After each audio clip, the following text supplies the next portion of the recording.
آج کے اس انتہائی اہم اور حساس جائزے میں خوش آمدید۔ دیکھیں، آج ہم کسی روایتی میدان جنگ کے بارے میں بات نہیں کر رہے، بلکہ مستقبل کے ان خفیہ، غیر مرئی اور پیچیدہ محاذوں کے بارے میں جانیں گے جو ہر وقت ہمارے ارد گرد موجود ہیں۔ جنگوں کی نوعیت اور ان کا ڈھانچہ اب ہمیشہ کے لیے بدل چکا ہے۔ ہم اب بارود کی نہیں، بلکہ ڈیٹا، ڈیجیٹل سسٹمز اور پوشیدہ نیٹ ورکس کی بات کر رہے ہیں۔ ایک بہت ہی مشہور مقولہ ہے کہ اگلا تنازع شاید پہلا میزائل فائر ہونے سے بہت پہلے ہی شروع ہو جائے، اور سچی بات یہ ہے کہ یہ کوئی خیالی سائنس فکشن نہیں، بلکہ ایک انتہائی ٹھوس اور پریشان کن حقیقت ہے۔ جنگ اب سرحدوں پر توپوں کے گرجنے کا انتظار نہیں کرتی۔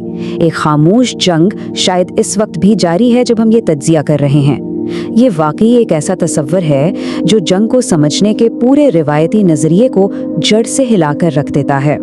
اس خاموش جنگ کی شدت کا اندازہ ذرا اس بات سے لگائیں کہ جب ہائی لیول بریفنگز میں سیٹلائٹ فیڈز کو ایکٹیو یا فائل قرار دیا جاتا ہے تو یہ محض کوئی تکنیکی عبارت نہیں ہوتی، یہ اس بات کا ثبوت ہے کہ خطرات کس قدر حقیقی اور مستقل ہیں۔ یہ ایکٹیو سٹیٹس ہمیں بتاتا ہے کہ دشمن کے مانیٹرنگ اور دراندازی کے نظام اس وقت بھی، جی ہاں، بالکل اسی لمحے پوری طرح کام کر رہے ہیں۔ اگر ہم مستقبل کی جنگ کے دائرے کی بات کریں تو یہ دراصل بہت ہی وسیع ہے۔ سائبر سپیس، خلا، مصنوعی ذہانت، اطلاعاتی جنگ، ہمارا مالیاتی ڈھانچہ، سمندری راستے، ڈرونز کے جھنڈ اور الیکٹرانک وارفیئر، یہ وہ نئے میدان ہیں جہاں روایتی فوجوں کی بجائے ٹیکنالوجی ہی اصل ہتھیار بن چکی ہے۔ حیرت کی بات تو یہ ہے کہ یہ تمام محاذ ایک دوسرے سے گہرے جڑے ہوئے ہیں، اور ان میں سے کسی ایک پر بھی کنٹرول حاصل کرنا پوری جنگ کا پانسا پلٹ سکتا ہے۔ اب ان میں سے ایک انتہائی اہم محاذ انفارمیشن وارفیئر یعنی اطلاعاتی جنگ کا ہے۔ دیکھیں، یہ محض جھوٹ بولنے کا نام نہیں ہے، بلکہ یہ غلط معلومات کو ایک منظم حکمت عملی کے تحت پھیلانے کا نام ہے تاکہ لوگوں کے ذہنوں کو کنٹرول کیا جا سکے۔ یہ ایک ایسا ہتھیار ہے جو بغیر کوئی گولی چلائے محض افواہوں اور ڈیپ فیکس کے ذریعے کسی بھی معاشرے کو اندر سے کھوکھلا کر سکتا ہے۔ ہم نے حالیہ برسوں میں بارہا دیکھا ہے کہ کس طرح منظم ڈس انفارمیشن مہمات نے مستحکم جمہوریتوں میں بھی شکوک و شبہات کے بیج بو دیے ہیں۔ اور آپ کو پتہ ہے، جب معاشروں میں اس طرح کا خلفشار پیدا ہوتا ہے تو اگلا بڑا وار سیدھا معیشت پر ہوتا ہے۔ آج کے دور میں کسی دشمن کو بینک پر فزیکل حملہ کرنے کی ضرورت نہیں ہے۔ نظام میں محض تھوڑی سی ڈیجیٹل مداخلت ڈالر، یورو یا کرپٹو کرنسیز کے پورے عالمی ڈھانچے کو تباہ کرنے کے لیے کافی ہے۔ ذرا سوچیں، عالمی معیشت کو اس وقت سائبر جرائم کی وجہ سے سالانہ خربوں ڈالرز کا نقصان ہو رہا ہے، جو دنیا کی کئی بڑی معیشتوں کے کل حجم سے بھی زیادہ ہے۔ اب یہیں سے بات ڈیجیٹل سکرینوں سے نکل کر ہماری مادی دنیا میں داخل ہوتی ہے۔ مالیاتی نظام کی تباہی اور عالمی سپلائی چین کی بندش آپس میں بہت گہرے طور پر جڑے ہوئے ہیں۔ آپ سب کو یاد ہوگا جب سوئز کنال میں ایک جہاز کے پھنسنے سے پوری دنیا کی تجارت رک گئی تھی۔ اب ذرا تصور کریں کہ اگر کوئی سائبر حملے کے ذریعے ان عالمی سمندری راستوں کے نیویگیشن سسٹمز کو ڈیجیٹل طور پہ مفلوج کر دے تو کیا ہوگا؟ دنیا بھر میں خوراک اور ایندھن کی ترسیل چند ہی گھنٹوں میں رک سکتی ہے۔ یہ سیدھا ہماری روزمرہ کی بقا پر حملہ ہوگا۔ اور جدید ٹیکنالوجی نے ان تمام محاذوں کو مزید خوفناک حد تک پیچیدہ بنا دیا ہے۔ مصنوعی ذہانت، خلا، ڈرونز کے جھنڈ اور الیکٹرانک جنگ کے میدانوں میں مشینیں اور الگورتھمز اب ممکنہ طور پر انسانی مداخلت کے بغیر ہی فیصلے کر رہے ہوں گے۔ ذرا آنکھیں بند کر کے تصور کریں، آسمان پر ہزاروں ڈرونز کا ایک جھنڈ جو مکمل ہم آہنگی کے ساتھ ایک دوسرے سے رابطہ قائم کیے ہوئے کسی ہدف کی طرف بڑھ رہا ہو۔ یہ اب کسی ہالی ووڈ فلم کا سین نہیں رہا، بلکہ دفاعی ٹیکنالوجی کی ایک سرد اور تلخ حقیقت بن چکا ہے۔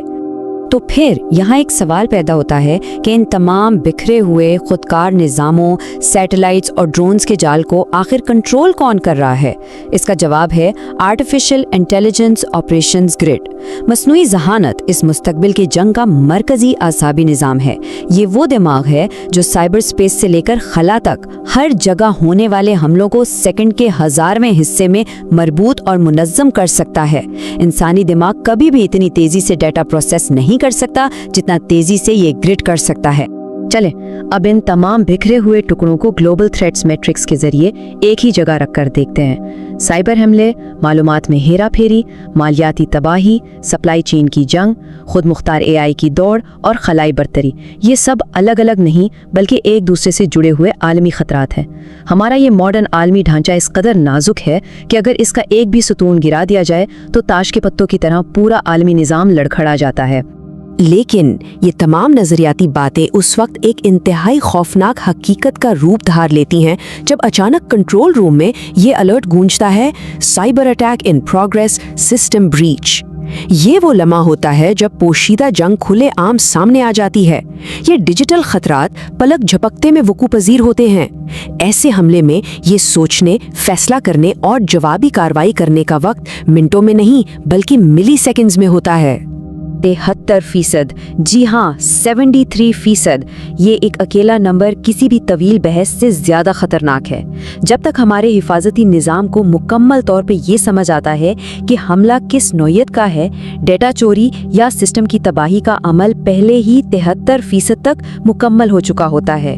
یہ ہے ڈیجیٹل وارفیئر کی بے رحم اور تیز رفتار حقیقت جو اب تیزی سے انسان کے بس سے باہر ہوتی جا رہی ہے۔ اب سوال یہ ہے کہ اس قدر تیز رفتار دراندازی کا حتمی ہدف کیا ہوتا ہے؟ ہدف ہے کرٹیکل انفراسٹرکچر، یعنی ہمارا بنیادی ڈھانچہ۔ یہ حملہ صرف کمپیوٹر سرورز کو ہیک کرنے کے لیے نہیں کیا جاتا۔ اس کا اصل مقصد شہروں کے پاور پلانٹس کو بند کرنا، ہسپتالوں کے نظام کو مفلوج کرنا یا پانی اور مواصلات کی سپلائی کو روکنا ہوتا ہے۔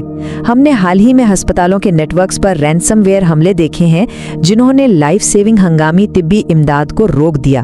یہ ڈیجیٹل راستے سے کیا جانے والا ہماری روزمرہ کی بقا پر ایک سیدھا اور مادی حملہ ہے۔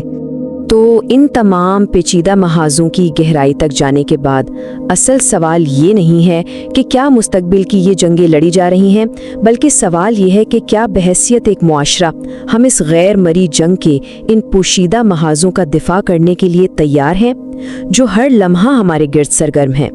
کیا ہمارے پاس وہ صلاحیت موجود ہے جو بلیک لیول کے ان خفیہ خطرات کا مؤثر مقابلہ کر سکے؟ یہ واقعی ایک ایسا سوال ہے جو ہم سب کو گہرائی سے سوچنے پر مجبور کر دیتا ہے۔ اس انتہائی اہم جائزے میں ہمارے ساتھ رہنے کا بہت شکریہ۔